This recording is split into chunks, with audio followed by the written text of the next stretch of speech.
Good day, everyone. This is our presentation for INDT 21.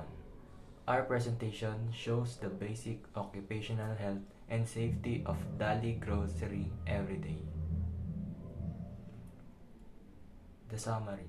We conducted an extensive study on Dali Everyday Grocery, formulating and posing a variety of questions with the goal of gaining significant data regarding their operations, service, and overall structure.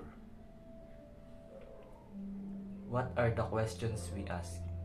We ask demographics, number of population, population by age and gender group, housekeeping.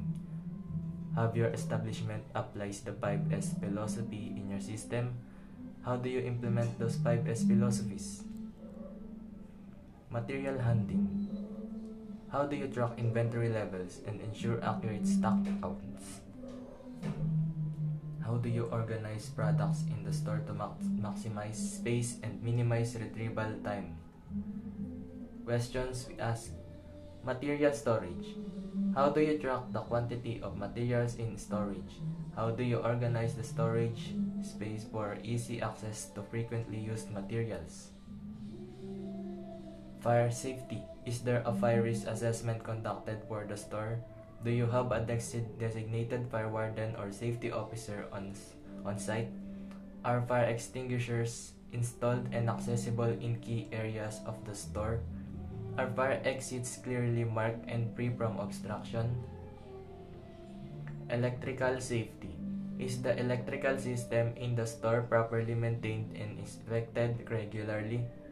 Are electrical panels easily accessible and clearly labeled? Occupational health.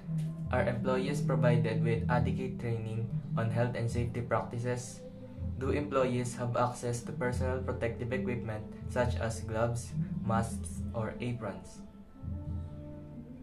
Mostly adults came to visit Dali Everyday Grocery.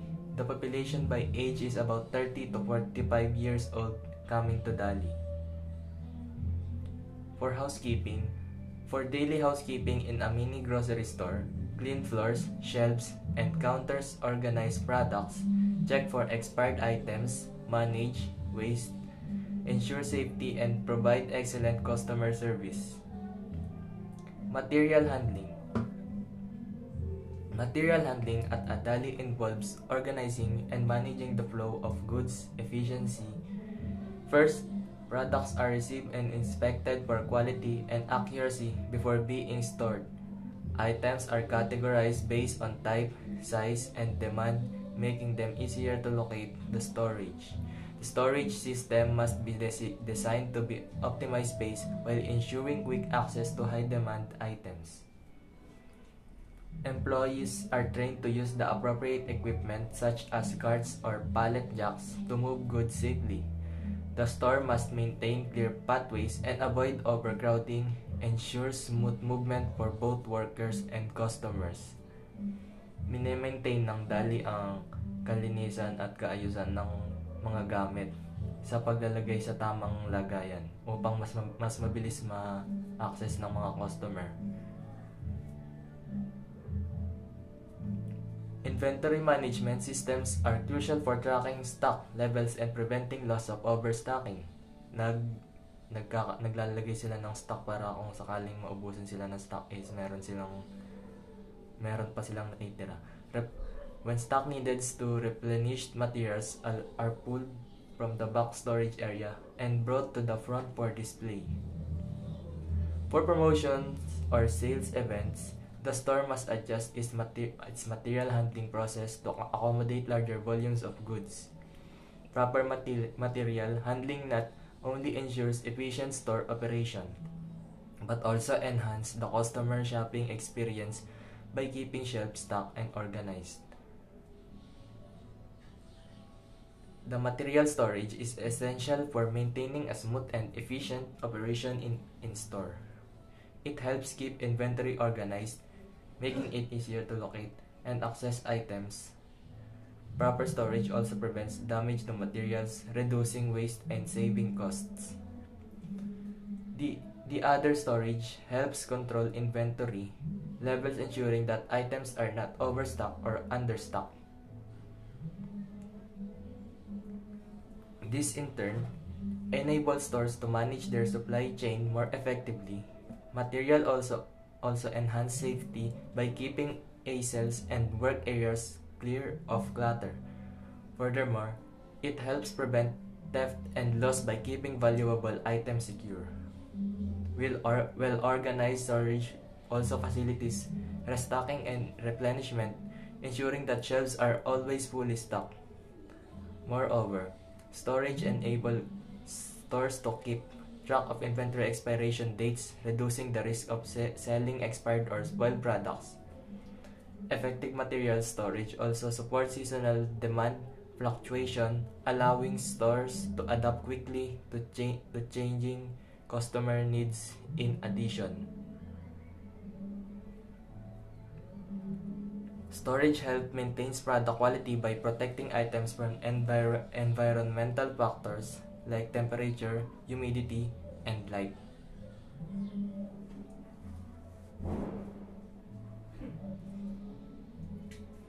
Fire safety is crucial in stores to prevent fires from occurring and to minimize damage and loss in the event of a fire.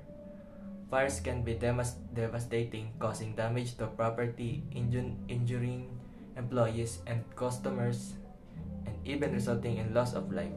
Stores at risk of fire due to the presence of flammable materials, electrical equipment, and open flames.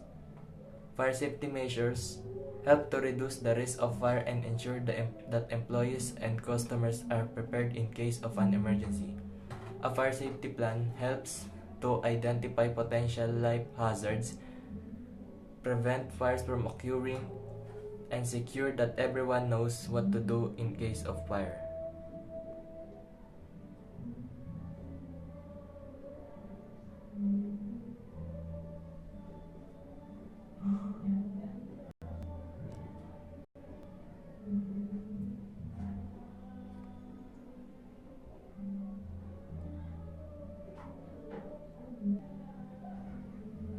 Electrical safety measures also help stores comply with local electrical safety codes and regulations. Electrical safety training for employees helps to ensure they know how to respond in case of an electrical emergency. Electrical safety measure help prevent electrical surge and spike that can damage equipment. Grounding and bonding electrical systems help prevent electrical shocks. Nilalagay yung mga electrical equipment sa tamang lagayan para hindi magkaroon ng hindi magulo. Occupational health. Yes, employees should be provided adequate training on health and safety practices because it helps prevent workplace accidents and injuries. With proper training, employees are aware of the risks associated with their task and how to mitigate them. This also ensures that the store complies with local health and safety regulations, avoiding potential legal issues. Training promotes a safer work environment, reducing hazards such as slips, trips, and falls. It also boosts employees' confidence as they feel equipped to handle any potential skill risks. Occupational health. Cashiers in a mini store should have access to personal protective equipment such as gloves, masks, or aprons because it helps ensure their health and safety while interacting with customers and handling products. Gloves protect cashier from direct contact with potentially contaminated surface, money, or products, minimizing the risk of spreading germs or infections. Masks provide additional protection, especially in environments with high foot traffic, helping to prevent the transmission of airborne illness. Cashier must know how to use protective equipment such as gloves, masks, or aprons because it helps to ensure their healthy and safety while interacting people. Kailangan nilang malaman yung kung paano gamitin yung mga safety equipment kasi mas nai-interact nila yung mga tao at mas sila sa germs or viruses na pwedeng makuha sa mga tao.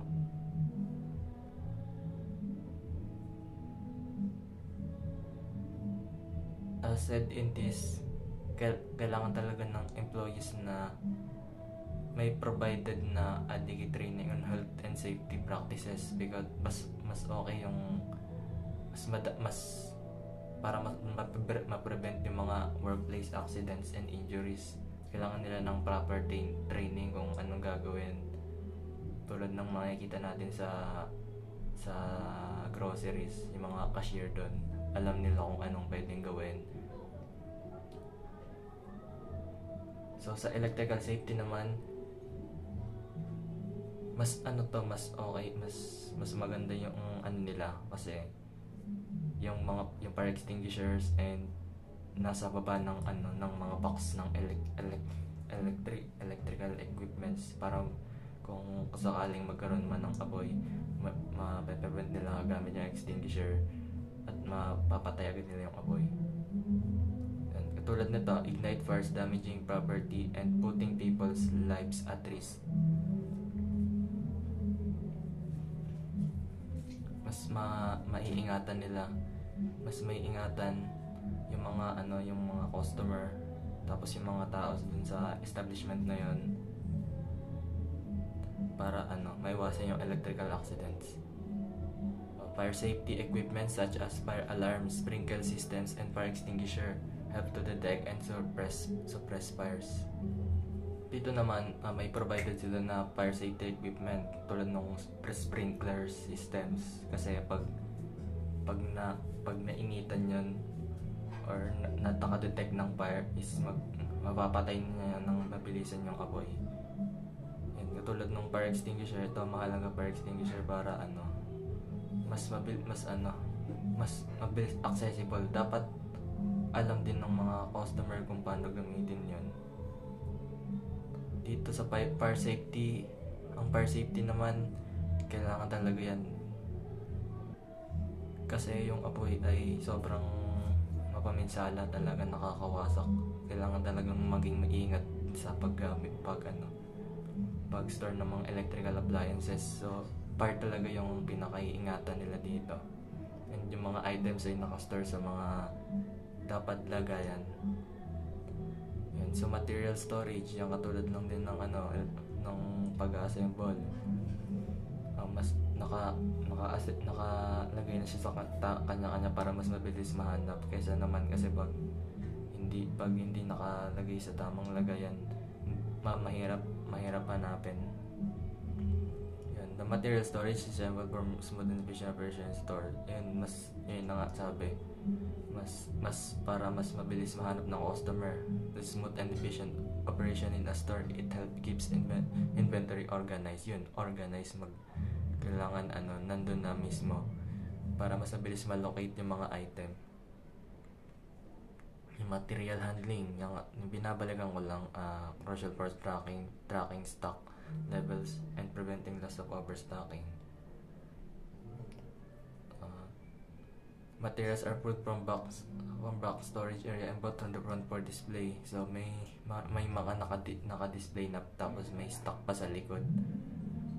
Ganun yun sa proper material handling. Not only ensures efficient store operation, but also enhance the customer shopping experience by keeping shelf stock and organized. So dun sa Dali kasi, mas parang katulad ng ibang grocery, pero dito mas assemble talaga, may stock sila, tapos accessible talaga yung mga gamit. The store must maintain clear pathways and avoid overcrowding. So malaki yung space yung space na nasa picture, malaki para hindi mag-overcrowd, kasi pag masikip, hindi ma-maintain yung magandang weight, daanan ng tao, customer. So ito na.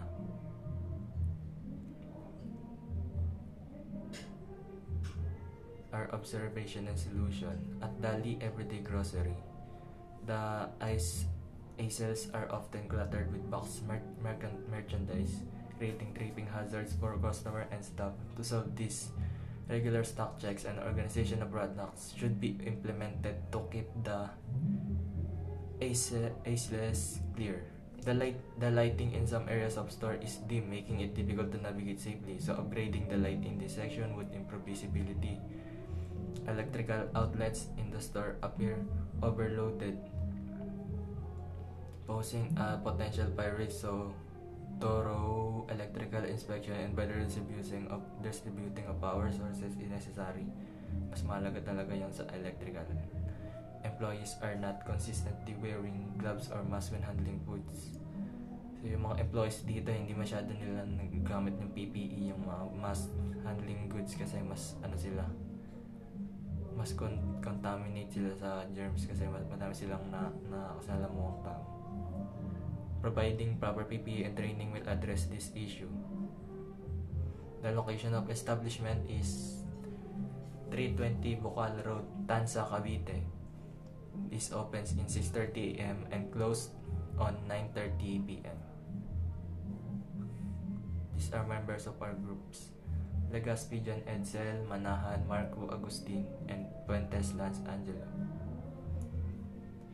That is our presentation and end of semester project and pre-final examination. Thank you and goodbye.